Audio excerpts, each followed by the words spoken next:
Hello বন্ধুরা, সবাই আগে ভিডিওটা দেখুন, তারপরে আমি কিছু বলতেছি।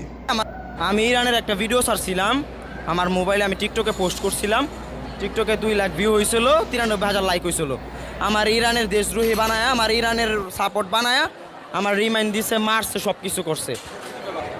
আমাকে ধরছে, আমার কফিল এনে ধরাই দিয়ে গেছে, আমার আই ট্র্যাক করে ধরছে, আমার মোবাইলে ট্র্যাক করে ধরছে। আমার কফিলে আইসা আমার দেয়া গেছে মকফরের ভিতরে, মানে যেখানে থানা বলে ওটা বলে মকফর, ওই থানার ভিতরে আমার ঢুকাই দিছে। মানে আমার কফিল টিকটক আমি পোস্ট করছি, আমার কফিল বলছে তোমাকে আমি আসান রমাদানের তোমার হাদিয়া দিমো, কিছু টাকা পয়সা দিমো, এই কথা বলে আমার বাইকে নিয়ে গেছে। নিয়ে যায় মনে করলেন আমার বলতেছে যে তুই টিকটকে পোস্ট করছস, তোর একটা মুখালাফা মানে একটা গাদিয়া দিব, মানে একটা জরিমানা দিব। তো জরিমানা দিলে তুই আইসা পরে বেরো হিসাবে তোর পাসপোর্টটা নিয়ে আয়। তো পাসপোর্ট আমি নিয়ে আসছি। তো আমার ওইখানে নিয়ে ঢোকানোর পরে মোবাইল সেকশন, মানে যেখানে আর কি এইখানে আমাদের বলে সিভিল পুলিশ আর কি, যেটা বলে ওইখানে আরবিতে বলে মোবাইল সেকশন। ওইখানে আমাদের ভিতরে ঢুকায় নিয়ে একটা মানে মাটির নিচে ঢুকাইছে। ওইখানে নিয়ে মনে করো গুম, মানে আমরা কোথায় আসি না আসি আমরা কিচ্ছু বলতে পারব না।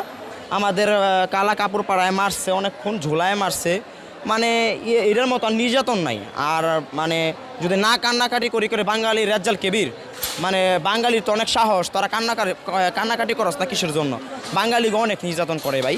আপনি এরকম ঘটনার কারণে কি আপনি ছিলেন একা না আরো এরকম আছে? হাজার লক্ষ আজকে আমাদের নসিব ভালো, হয়তো আমার মার দোয়া, হয়তো বা আমার বউর দোয়া, হয়তো বা ওনার মতো মুরব্বীদের দোয়া, এই কারণ হয়তো বা আপনাদের মতো সাংবাদিকদের দোয়া, এই দোয়ার কারণে আজকে যে আমাদের কুয়েত যে আছে আমরা প্রায় 250 মানুষ হইব একসাথে আমরা আসছি, 280 জনের মতো।